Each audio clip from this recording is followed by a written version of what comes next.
إن الله وملائكته يصلون على النبي يا أيها الذين آمنوا صلوا عليه وسلموا تسليما যারা আমাদের সাথে আছেন তাদের প্রতি অগাধ আস্থা এবং বিশ্বাস আমাদের আছে। প্রায় 100 লোক আমাদের 100 বেশি কাজ করে এখানে কাজ করি, কিন্তু শেখ পরিবারকে আমরা একত্রিতভাবে কখনো দেখিনি।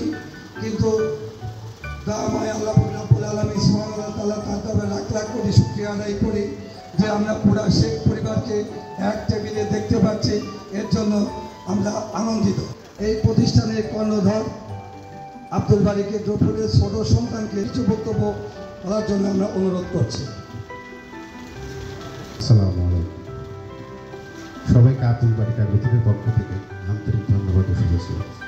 আমার বাবার বয়স 65 বছর। এখন পর্যন্ত সকাল থেকে বিকাল পর্যন্ত যে পরিশ্রম করে এই প্রতিষ্ঠানটা দাঁড় করেছে তার কাছে আমরা শিশু। তার এই কষ্টের ফসল আজ আব্দুল বারী কাগজের পুত্র। সবাই মিলের জন্য দোয়া করবেন এবং আমাদের জন্য দোয়া করবেন। সবাইকে ধন্যবাদ। আসসালামু আলাইকুম। আর দোয়া করার জন্য আমি আমার